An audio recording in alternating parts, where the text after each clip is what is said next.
시청자 여러분 안녕하세요. 경제 아나운서의 개념 있는 토크쇼 경개톡 시작합니다. 저는 진행의 이가은이고요. 오늘 저와 함께 이야기 나눠주실 오은비 앵커 모셔보겠습니다. 안녕하세요. 안녕하세요. 네, 일단은 주말 연휴 이제 3월 3일까지 잘 보내고 돌아왔는데, 근데 이 사이에 뉴욕 증시 사이에서는 뉴스가 정말 많이 나왔어요. 그래서 움직임도 보면 지난주 금요일에는 그나마 저가 매수가 들어왔다가 월요일장 기준으로 또 크게 낙폭을 좀 키워가는 모습을 보였기 때문에 어떤 이슈들이 있었는지 오늘 한번 점검을 해보도록 하겠고요. 먼저 오늘 앞서서 말씀드린 것처럼 크게 좀 밀렸었는데 어떤 흐름을 좀 보이고 있는지 먼저 맵브리핑 통해서 살펴보고 넘어가 보도록 하겠습니다. 네, 일단 지난주 목요일부터 말씀을 드려야 될 것 같은데 목요일에 엔비디아 실적이 발표가 됐었잖아요. 그쵸. 엔비디아를 필두로 해서 일단 전반적으로 기술주들 부진한 모습 보여줬었고 그걸 만회했던 게 금요일 시장이었습니다. 근데 사실상 이 금요일 때 발표가 되는 게 EPC가 있었죠. 음. 여기에 더불어서 가장 컸던 건 트럼프 대통령의 관세 정책 변화였다고 말을 할 수가 있겠습니다. 그 목요일까지만 하더라도 트럼프 대통령이 캐나다와 멕시코에 대한 관세를 한 달 유예를 한 걸 다시 한 번 더 확인을 했습니다. 하지만 그 다음 날 돼서는 이 캐나다와 멕시코에 대한 관세 25% 관세를 3월 4일 현지 시간 3월 4일이니까 우리 시간으로는 내일부터죠. 그대로 부과를 진행할 거고 중국에 대해서 10% 포인트 관세도 부과가 그대로 진행될 것이다. 그리고 여기에 덧붙여서 지금 잠시 후에 조금 더 자세하게 다룰 얘기지만 이 우크라이나 대통령과의 회담이 있었죠. 이 회담 때 어떤 일들이 있었기 때문에 뉴욕 증시 안에서 하락이 꽤나 크게 나왔고요. 특히나 나스닥 쪽에서 2.64%가 떨어지게 됐습니다. 이 나스닥 안에서는 뭐 일단 대형 기술주들이 대거 포진해 있는데 가장 크게 좀 특징적인 게 엔비디아가 음. 8.69% 떨어졌습니다. 사실상 엔비디아가 실적이 잘 나왔어요. 잘 나왔는데 그 날에도 주가가 8% 이상 빠졌었거든요. 근데 자세히 살펴봤더니 총 마진율 쪽에서 뭔가 우려감이 있기 음음. 때문에 주가가 하락세를 보여줬는데 이번에도 M7 내에서 엔비디아가 가장 크게 낙폭을 했었고 반면에 살펴보자면 지금 헬스케어 쪽 일라이릴리를 필두로 해가지고 헬스케어 쪽이 오히려 조금 더 상승 탄력을 받아가는 모습을 보여줬습니다. 근데 전반적으로 맵을 봤을 때도 대부분의 종목들과 업종들이 하락세를 보여주면서 이 간밤 뉴욕 증시는 꽤나 크게 낙폭을 또 형성을 했었습니다. 네, 엔비디아가 지금 계속해서 하락세를 좀 보이고 있는 상황인데 앞서서 은비 앵커가 언급드렸던 그 총이익률 사실 굉장히 잘 나왔어요. 70.6%로 전망 가이던스를 이익률을 좀 내놨는데 그 전이 한 75% 정도였기 때문에 여기에 못 미친다라는 거고 지금도 한 70%대는 유지하고 있지만 75만큼 안 나왔기 때문에 여기에 대한 실망감이 좀 있는 겁니다. 다만 이제 젠수당 CEO가 75%까지 금방 다시 올릴 거다라고 이야기하긴 했습니다만 주가에는 좀 크게 많이 반영이 안 되는 모습 나타났고요. 추가적으로 보면 오늘 일정상 3월 4일부터는 중국 쪽에서 양회가 시작이 됩니다. 그래서 여기서 이제 대규모 경기 부양책이 나올 것인가에 대한 관심도가 높아지고 있고 반면 또 중국 쪽 소식을 보면 이제 이달에 방한을 하기로 했었던 왕이 부장이 사실상 방한 계획이 음. 좀 무산된 것으로 알려져 있습니다. 그래서 중국 쪽 관련 주들은 좀 셈법이 복잡해질 것 같아서 이 맞아요. 부분도 참고해 보시면 좋을 것 같고 현지 시간 기준으로 3월 5일에는 이제 액션 플랜 유럽 쪽에서 나올 거고 여기서 전기차 보조금이 포함되는지 보셔야 될 것 같고 3월 우리 시간으로는 3월 5일에 인터 배터리 일정이 있어서 이 부분도 같이 전고체 배터리 관련 주들도 함께 좀 체크해 보시면 좋지 않을까 싶습니다. 자, 그럼 이어서 외신들 하나씩 좀 체크해 볼 텐데요. 먼저 이제 주말 사이에는 코인 시장도 살짝 들썩임이 좀 있었습니다. 그 배경에는 암호화폐 전략 비축에 대해서 추진을 하겠다라는 트럼프 대통령의 코멘트가 있었기 때문인데요. 일단 보면은 트루스 소셜에다가 미국의 암호화폐 비축은 바이든 행정부의 수년간 걸쳐 있었던 이 부패한 경제를 다시 상승시킬 수 있는 계기가 될 거다라고 코멘트를 좀 남겼고요. 리플, 솔라나, 카르다노를 딱 정확하게 언급을 했습니다. 이렇게 코인에 대해서 정확한 이름 언급이 나온 건 또 이번이 처음이라서 유의미하게 보시면 될 것 같고요. 다시 미국을 위대하게 만들 수 있다라고 가상화폐를 통해서 위대하게 만들 것이다라고 코멘트를 두기도 했습니다. 그래서 이제 암호화폐를 전략적으로 비축한다라는 건 이런 이제 범죄자들로부터 압수했던 부분을 매각하지 않거나 혹은 정부 예산으로 비트코인을 추가적으로 매수하는 방식으로 좀 진행이 될 것으로 보이고요. 지금은 미국 정부가 현재 시장 기준으로 봤을 때 한 180억 달러 해당하는 18만 개의 비트코인을 보유하고 있다라고 하고요. 사이버 범죄 피해자들에게 보상하고 또 기관 운영 비용을 충당하기 위해서 압수했던 이 비트코인을 매각해 왔다라고 전하기도 했습니다. 네, 트럼프의 이런 지시가 공개됐던 이후에 암호화폐 가격 같은 경우에 굉장히 또 급등세를 가파르게 또 보여주기도 했습니다. 트럼프는 또 집권 일기 때 암호화폐 등 가상자산에 대해서 범죄로 가득 찬 사기라고 비판하면서 부정적인 입장을 보였었는데요. 재선 도전에 나선 이후에는 우호적인 태도로 바뀌었습니다. 또한 그는 지난해 7월 관련 대담에서 우리가 가상자산 비즈니스를 하지 않으면 중국하고 다른 나라가 할 것이다 라면서 말을 한 바가 있습니다. 네, 그리고 이어서 다음 소식 같은 경우에는 제가 일단 오프닝 때 말씀드렸던 우크라이나와 관련된 정상회담과 관련된 자세한 이슈 준비해 봤습니다. 이 젤렌스키 우크라이나 대통령이 파국으로 끝난 도널드 트럼프 미국 대통령과의 정상회담의 후폭풍을 수습하기 위해서 이 안간힘을 쓰고 있는데 트럼프 대통령 측은 정권 교체 카드까지 거론하면서 압박 수위를 끌어올리고 있습니다. 자세한 내용을 살펴보자면 현지 시간 2일 로이터 통신에 따르면은 젤렌스키 대통령은 이날 영국 런던에서 열린 긴급 유럽 정상회의에 참석한 뒤 진행했던 기자회견에서 우리는 광물 협정에 서명할 준비가 됐고 미국 역시 준비가 됐는다고 믿는다라면서 미국과 우리의 관계가 계속될 것이라고 생각한다라고 밝혔습니다. 젤렌스키 대통령은 지난달 28일에 미국 백악관에서 트럼프 대통령과 정상회담을 통해 미국과의 광물 협정에 서명할 계획이었는데 양측 사이에 거친 설전이 벌어지는 상황이 발생을 했었습니다. 이후에 백악관을 쫓겨나듯 떠나야 했고요. 광물 협정 체결 역시 무산된 바가 있었습니다.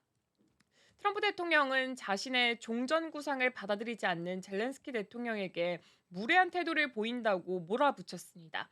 젤렌스키 대통령도 굴하지 않고 안전 보장을 요구하면서 회담은 결국에 노딜로 종료가 됐습니다. 트럼프 대통령은 젤렌스키 대통령이 세계 3차 대전을 놓고 도박을 벌이고 있다고 맹비난을 했고요. 당신이 합의하거나 그렇지 않는다면 우리는 빠지겠다라고 했습니다. 우크라이나에 대한 원조를 중단할 가능성을 시사한 것입니다. 젤렌스키 대통령이 이후에 광물 협정에 서명할 준비가 됐다고 밝힌 것은 이 사태 수습을 위한 발언이라고 해석되고 있습니다. 다만 그는 이 당시 트럼프 대통령과의 회담이 여과 없이 전 세계로 생중계된 데 대해서 그런 논의가 완전히 공개되는 것이 옳다고 생각하지 않는다라고 말을 했고요. 추후 정상회담은 비공개여야 할 것이라는 시각을 피력하기도 했습니다. 하지만 트럼프 대통령 측은 광물 협정에 대해 선을 긋는 한편 젤렌스키 대통령에 대한 압박 수위를 한층 더 끌어올리는 모습을 보여주기도 했습니다. 네, 이게 아마 주말 사이에 있었던 그 굵직한 이벤트 중 하나가 아니었을까 싶은데 사실 이런 일이 있었음에도 불구하고 뉴욕 증시는 저가 매수가 좀 유입이 되면서 나름 나쁘지 않게 선방을 좀 하는 모습이었습니다. 다른 의원들의 코멘트를 좀 보면요. 마이크 왈츠 백악관 국가안보보좌관이 CNN 방송 인터뷰에서 우리는 미국과 협상할 수 있고 결국 러시아와 협상을 해서 전쟁을 끝낼 수 있는 지도자가 필요하다라고 밝혔습니다. 다시 말해서 젤렌스키 우크라이나 대통령을 교체할 수 있다라는 교체론에 대해서 다시 한번 언급이 좀 나온 거고요. 공화당 소속 마이크 존슨 연방 하원 의장은 MBC와의 인터뷰에서 젤렌스키가 정신을 차리고 감사하는 마음으로 협상 테이블에 돌아오거나 그 일을 할 다른 누군가를 우크라이나를 이끌어야 한다라고 말했습니다. 이 역시 또한 그 젤렌스키 대통령을 교체해야 한다라는 부분에 좀 무게를 실었다라고 보시면 될 것 같고요. 스콧 베센트 재무장관은 CBS 인터뷰에서 젤렌스키 대통령이 해야만 했던 건 들어와서 이 경제 협정에 서명하는 것이었고 다시 한번 우크라이나와 미국 국민 간의 이견이 없다는 점을 보여주는 것이었다며 그걸 날리는 쪽을 선택했다라고 비난하기도 했습니다. 일단 주말 사이에 노딜로 끝이 나서 오늘 개장하고 나서 보니까 우크라 재건 관련주들이 좀 크게 빠졌습니다. 근데 뭐 네. 당연한 수순이긴 한데 사실 어떻게 보면 종전으로 가는 방향은 맞잖아요. 그래서 이 방향이 맞다면 오히려 지금이 또 기회가 될 수 있지 않겠느냐라는 네. 시각도 있긴 합니다. 다만 이제 이걸 통해서 알 수 있는 건 트럼프 대통령이 더 이상 이제 경찰로서의 역할을 하지 그쵸. 않겠다라는 거죠. 그래서 "각자의 나라는 각자가 지키라."라는 이제 트렌드로 갈 거기 때문에 자주 국방이 좀 더 강화가 되게 된다면 각 국마다 방위비를 좀 증액할 것이다라는 흐름. 그렇다면 방산주 안에서도 K 방산이 좀 더 각광을 받을 수도 있다라는 트렌드도 좀 갈 수 있다라는 시각들도 있어서 이 부분도 같이 참고해서 보시면 좋을 것 같습니다. 이번에는 관세 관련해서 하나 좀 체크해 보겠습니다. 앞서서 은비 앵커가 언급드린 것처럼 현지 시간으로 3월 4일부터는 캐나다와 멕시코에 이제 관세 부과하고 더불어서 중국 쪽에는 10% 이상 추가 관세를 부과한다라고 이야기를 했습니다. 중국도 가만히 있을 수 없죠. 그래서 네. 농산물과 식품, 미국산에 대해서 관세 부과하겠다라고 코멘트 남긴 상태고요. 남아 있는 일정으로 보면 12일에는 철강이랑 알루미늄 관세, 그리고 4월 2일에는 상호 관세에 대한 일정들도 지금 남아 있는 상황입니다. 이러한 상황 속에서 우리가 현인이라고 불리는 네. 워렌 버핏에 대한 이야기를 좀 보도록 하겠습니다. 대부분 전문가들은 이런 관세 내용이 미국 경제를 안 좋게 만들 거다라고 이야기를 하고 있습니다. 워렌 버핏 같은 경우에는 도널드 트럼프 대통령의 관세 정책에 대해서 굉장히 이례적으로 비판적인 견해를 내놓기도 했는데요. CNBC 방송에 따르면 CBS 뉴스 인터뷰를 통해서 "우리는 관세를 많이 겪어봤다. 관세는 어느 정도 전쟁 행위다라고 평가를 좀 했습니다. 그래서 이빨 요정이라는 표현을 사용해서 이야기를 했는데 보면은 시간이 가면 관세는 상품에 매기는 세금이 된다. 이빨 요정은 세금을 내지 않는다라고 말하면서 경제에서는 항상 그러고 나면 어떻게 되지라는 질문을 던져야 한다라고 이야기했습니다. 미국 이빨 요정 이야기 들어봤어요? 아니요. 저도 잘 몰랐는데 네. 침대 머리맡에 빠진 이를 두고 잠들면 거기에 동전을 넣어주는 문화가 있대요. 마치 우리가 이제 지붕 위로 던지는 것 같은 그쵸. 그런 느낌이라고 하더라고요. 근데 사실 이빨 요정은 없잖아요. 네. 그러니까 그걸 가져가고 부모님이 동전을 넣어주는 거래요. 어. 그런 문화가 있다라고 하더라고요. 그래서 부모님이 결국에는 동전을 넣어주듯이 이 경제 안에서도 결국 누군가는 세금 부담을 반드시 음. 내야 한다, 동전을 내야 한다라는 코멘트로 비유를 해서 남겼다라고 합니다. 그래서 버핏 회장은 이번 관세 정책에 대해서 이렇게 공개적으로 발언을 한 건 굉장히 이례적이고 또 처음이라서 징벌적 관세는 인플레이션을 야기하면서 소비자들에게 결과적으로는 피해를 줄 것이다라고 이야기하기도 했습니다. 그리고 트럼프 일기 당시에는 미국의 공격적 움직임이 이미 세계적으로 많은 부정적인 영향을 야기를 할 거다라고 일기 때도 비판을 한 바가 있기는 합니다. 네, 그리고 최근 미국에서는 트럼프 대통령의 전방위적 관세 정책으로 인플레이션과 소비 심리 둔화에 대한 우려가 나오고 있습니다. 이 버크셔는 최근에 애플 등 보유 주식을 많이 팔고 현금을 확보해서 주로 미국 국채 투자한 것으로 알려졌습니다. 이런 현금성 자산 규모가 3,342억 달러로 1년 만에 2배 정도 늘어났는데요. 이를 두고 일각에서는 버핏 회장이 미국 경제와 증시의 약세를 전망하기 때문에 그렇게 했다라고 보는 반면에 다른 한편에서는 그가 이 고령인 만큼 버크셔의 후계를 염두에 두고 있다라고 해석을 하기도 하고 있습니다. 네, 이렇게 전반적으로 이 버크셔 해서웨이의 워런 버핏이 바라보는 이 관세에 대해서 알아봤고요. 또 지금 오늘 우리 시간으로 오늘부터 진행되는 양회에 대한 기사도 한번 브리핑 준비해봤습니다. 중국 연례 최대 정치회사인 양회가 오는 4일 베이징 인민대회당에서 개막을 합니다. 최고 지도부와 지방정부 당국자, 분야별 전문가, 계층 대표가 한자리에 모여서 올해 중국의 경제 목표를 비롯해서 사회 이슈라던가 글로벌 전략 등 다양한 의제를 발표하는 행사인 만큼 글로벌 격변기를 맞은 중국에 의중에 관심이 모여지고 있습니다. 중국은 매년 3월 초에 국정자문기구인 전국인민정치협상회의와 국회격인 전인대회의를 엽니다. 두 회의는 통상 일주일가량 이어지는데 올해 정협은 4일이고요. 전인대는 5일에 각각 일정을 시작합니다. 지난해 양회에서 시진핑 3기의 1인 체제를 한층 더 공고히 한 만큼 올해 양회는 고위직 인사나 정부 조직 개편보다는 내수 진작처럼 경제 회복과 첨단 산업 육성 정책에 훨씬 더 큰 관심이 모아지고 있습니다.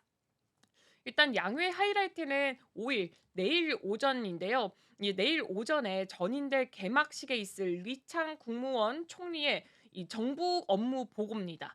정부 공작 보고라고도 말을 하는데, 이 보고에서는 중국의 올해 경제 성장률, 국방비, 물가 등 목표치와 당국이 역점을 둔 발전 전략과 집중 지원 대상 산업 영역이 거론이 될 전망입니다. 그러니까 한마디로 올해 중국이 어느 쪽을 바라보고 있는지 이 부분에 대해서 자세한 브리핑이 있을 예정입니다. 중앙정부 성장률 목표치 설정의 토대가 되는 1월에서 2월 지방 양회 결과를 보면은 올해 중국 지방 정부들의 성장률 목표는 평균 5.3%고요. 작년보다 0.1%포인트 하향 조정이 됐습니다. 서부 칭하이성이 이 4.5% 안팎인데, 이 부분을 제외했을 때는 30개 성급 지방 정부가 모두 5% 이상의 목표를 잡았는데, 이 텐진시를 제외하면은 올해 목표를 작년보다 높인 곳 자체는 없다라고 볼 수가 있을 것 같습니다. 이 내수 부진과 부동산 침체가 이어지는 가운데 남동부 푸젠성과 남부 후난성 등 15개 지역에서는 목표를 0.5에서 2.0%포인트 낮추기도 했고요. 베이징, 상하이, 광둥성 등 경제 규모가 굉장히 큰 지역들은 성장률 목표를 굉장히 높게 또 유지를 했습니다. 이에 따라서 중앙정부에서도 재작년, 작년과 마찬가지로 5% 안팎의 성장률 목표를 그대로 유지할 것이라는 전망이 나오고 있고요.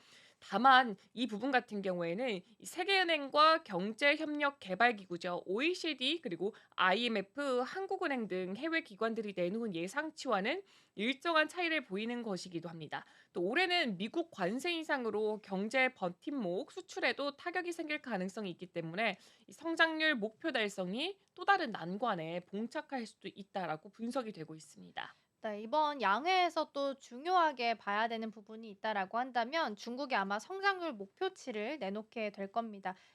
이걸 달성하기 위해서 어떤 정책들을 뒤이어서 좀 낼 것인가 이 부분에 초점을 좀 맞춰서 보셔야 될 텐데요. 아마 윤곽을 좀 드러낼 것으로 보이고요. 지금 상황상으로는 아마 대규모 국채 발행에 대한 이야기도 솔솔 나오고 있긴 합니다. 일단 작년 9월 말부터 부양책은 계속해서 발표를 좀 하고 있습니다. 정부 자금이 투입된 소비재, 그래서 이구 환신 정책이라고 하죠. 낡은 제품을 새 제품으로 교체하는, 내가 가지고 있던 거 팔고 새로운 제품 사는 소비 형태를 좀 유도를 하는 건데요. 이구 환신 정책 등에 힘입으면서 4분기엔 지금 5.4% 깜짝 성장을 좀 기록을 하게 되면서 연간으로 잡았던 5%의 목표에 좀 도달하는 모습을 보이기도 했습니다. 사실 이제 5% 도달이 좀 어려울 거다라고 좀 시각들이 좀 네, 두드러졌었는데, 맞아요. 이거를 다시 한번 좀 잡았던 이유는 이구 환신에 대한 효과가 4분기 때 크게 드러났기 때문이다라고 보셔야 될 것 같습니다. 작년 말에 중앙경제공작회의에서는 재정 적자율 인상, 지방정부 특별채권 발행 증대 등 어떻게 보면 더 적극적인 재정 정책들, 그리고 지준율 금리 인하 등 적절한 완화적인 통화 정책들, 이렇게 두 가지 투트랙 전략을 좀 취했고요. 그러면서 이목을 좀 끌긴 했는데 아직까지 구체적인 움직임이 나오고 있지는 않습니다. 더불어서 지난해 효과를 봤던 소비재나 생산 설비 교체, 그리고 시중 운행을 통한 유동성 공급, 전기차, 배터리, 태양광 이렇게 세 가지 상품을 계속해서 지원하는 정책들, 그리고 AI 첨단 산업 전략화 방침이 거듭 강조될 것으로 전망되고 있습니다. 그리고 가장 좀 중요하게 보고 있는 게 AI에 대한 투자를 얼마나 할 것인가, 이 부분에 대해서도 좀 보셔야 될 것 같은데요. 작년에 정부 공작 보고에서 국가 차원 AI 종합 지원 강화책, AI 플러스 행동이라는 개념이 새롭게 생겼는데, 이렇게 생기고 나서 그 뒤로 이제 자금이나 인프라 등이 좀 지원이 됐었습니다. 근데 이제 올해는 양회를 앞둔 상황 속에서 가장 큰 변화가 하나 있죠. 네. 이미 설 연휴에 딥시크가 공개됐다라는 겁니다. 그래서 이 제2의 딥시크를 육성하기 위해서 과연 중국 정부가 어떤 정책들을 내놓고 AI를 지원할 것인지, 그리고 AI 지원책들 규모는 어느 정도 될 것인지, 그렇다면 당연히 반사적으로 우리나라도 수혜를 받을 수 있기 때문에 이에 대한 관심도가 당연히 지금 높아지고 있는 상황입니다. 이전에 시진핑 중국 국가주석이 지난달 중순이었죠. 알리바바랑 화웨이 그리고 딥시크 이런 책임자들을 다 불러 모아가지고 한 6년 만에 민영 기업들 좌담회 자리를 좀 마련을 했었습니다. 그래서 민영 기업들에게 힘을 실어주는 정책도 또한 더 강화될 수도 있다라는 시각들도 나오고 있고요. 전인대는 민영 기업에 대한 법적 보호를 명확히 한 민영 경제 촉진법 개정안 초안을 이 자리에서 상정할 예정이다라는 시각들도 같이 나오고 있습니다. 네, 그리고 이번 양회에서는 트럼프 대통령 행정부 취임 이후에 가중되는 미국의 무역 압박 대응 방향도 한층 더 구체화할 것으로 보여지고 있습니다. 취임 전부터 중국에 대해서 60% 관세 부과를 공언해왔던 트럼프 대통령은 지난달 4일부터 이 모든 중국산 수입품에 10% 추가 관세를 부과한 데 이어서 양회 개막일인 오늘부터 또 현지 시간으로 치자면은 내일이 되겠죠. 그리고 일단 날짜로는 4일 오늘입니다. 10%를 더 올리겠다고 밝혔습니다.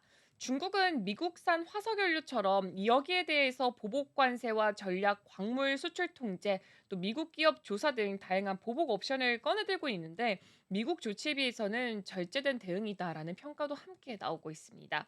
중화권 매체들은 담판을 선호하는 트럼프 대통령 특유의 거래주의적 성향과 세부 의제부터 설정한 뒤에 고위급 교류를 해왔던 중국의 방식에 차이가 있고 또 중국이 트럼프 2기 행정부의 궁극 목표를 파악하는 데 일정한 시간이 필요할 것이다라는 관측도 함께 제기가 됐습니다. 그런 만큼 지방 정부와 각계 전문가 의견이 베이징에 모이는 이 양회가 중국의 거시적 대응 방향을 가늠할 수 있는 행사가 될 수도 있겠다라는 예측도 함께 나오고 있고요. 트럼프 대통령 취임 이후에 우크라이나 전쟁과 가자 지구 전쟁에 더해서 한반도와 동아시아 정세까지 이 새로운 질서를 맞은 상황에서 중국이 국제사회를 향해서 어떤 메시지를 낼지에 대해서도 이목이 집중되고 있습니다. 작년 양회부터 중국 2인자 국무원 총리의 이 내외신 기자회견이 사라지면서 외교장관 주최 생중계 회견의 주목도는 더욱더 높아지고 있습니다. 네, 양회는 이제 오늘부터 개최가 될 예정이라서 과연 경기 부양책 규모가 어느 정도로 나올지, 그리고 두 번째로는 AI에 대한 지원이 어느 정도로 구체화될지로 이렇게 두 가지 정도 크게 요약해서 보시면 좋지 않을까 싶습니다. 양회에 대한 내용까지 살펴봤고요. 이번에는 테슬라 살펴보겠습니다. 사실 테슬라가 요즘 주가가 계속 떨어지고 있긴 해요. 그런데 그럼에도 불구하고 어제 나온 거 보면 모건 스탠리 쪽에서는 테슬라를 또 탑픽 종목으로 선정을 하기도 했습니다. 관련된 기사 하나 볼 텐데요. 지난해 이제 10월이었죠. 무인 택시를 테슬라가 처음으로 선보였었는데 현지 당국에 택시 영업 허가를 신청했다라는 기사입니다.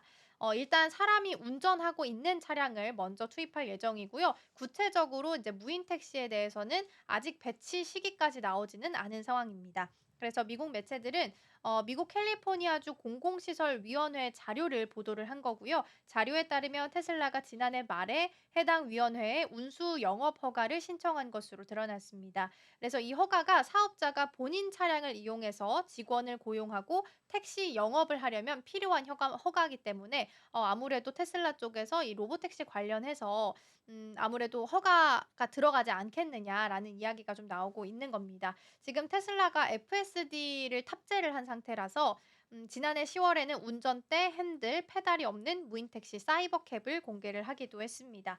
테슬라 같은 경우에는 일론 머스크 CEO가 운전하는 사람 없는 무인 택시를 2027년 이전에 대량 생산할 계획이다라고 밝힌 바 있고요. 그때 이야기했던 가격으로 보면 한 3만 달러 미만이다라고 얘기했습니다. 3만 달러로 보면 하나로 약 4,378만 원. 지금 자동차 가격 좀 비싼 자동차보다는 그래도 저렴한 편이라서 좀 이득이 있지 않을까 네. 싶고요. 또 무인 택시를 이용하게 된다면 그 요금이 1.6kg당 0.2달러 수준이래요. 그래서 시내버스 요금 대비해서 5분의 1 수준이 될 수도 있다라는 이야기 나오고 있습니다. 근데 전 한편으로 이렇게 가격이 싸지면 교통 그 혼란, 네. 체증이 좀 심해지지 않을까? 하는 생각도 들긴 했어요. 그렇죠. 아무래도 싸니까 버스 대신에 예. 그냥 택시를 탈 수도 있잖아요. 그쵸. 근데 뭐 사실 지하철을 제가 또 애용을 하잖아요. 지하철을 타는 이유 중 하나가 네. 빠른 게 또 아 있었기 또 정확하게 때문에 갈 수 있는. 그쵸. 정확한 노선에 빠르게 또 갈 수 있기 음. 때문에 일단은 나와 봐야지 할 것 같습니다. 알겠습니다. 캘리포니아 주정부가 지난 2021년 9월에 알파벳 산하로 있는 자율주행 기업이죠. 이 웨이모에게 미국 최초로 무인 택시 상업 운영 허가를 내줬을 만큼 이 자율주행에 있어서는 사실 미국은 굉장히 좀 긍정적인 편이긴 합니다. 머스크가 지난달 실적 발표에서 투자자들한테 올해 캘리포니아 주에 감독 없는 FSD 서비스를 시작할 수 있다라고 자신한다라고 밝힌 바 있기 때문에 여기에 연장선상으로 이번 기사가 보도가 된 거 아니냐라는 시각들도 좀 있고요. 현지 매체들은 테슬라가 주정부와 또 기사의 면허 정보, 약물 검사를 논의했다라면서 우선은 아마도 사람 없는 것보다는 사람 있는 운전자가 타고 있는 택시, 유인 택시로 영업을 시작할 가능성이 높다라고 분석을 좀 하고 있습니다. 테슬라 기사까지 좀 살펴봤습니다. 근데 연휴 지나는 내내 미국 시장 관세가 좀 상수 변수로 작용을 하게 되면서 전반적으로 시장이 좀 약세를 보이고 있는 상황입니다. 오늘 우리 시장 개장하고 나서 사실 좀 크게 빠지지 않을까 걱정을 좀 했었는데 그거 대비해서는 그래도 좀 버티고 있는 것 같습니다. 개장 대비해서도 나름 나쁘지 않게 견조한 흐름 좀 보이고 있고요. 좀 일단 수급이 좀 빠지고 있긴 합니다만 그래도 오후장까지 흐름 좀 같이 보시면 좋지 않을까 싶습니다. 미수다 오늘 외신편 여기서 마무리하고요. 저희는 다음 주까지 뉴스 잘 정리해서 다시 돌아오겠습니다. 오늘도 시청해주신 여러분 고맙습니다.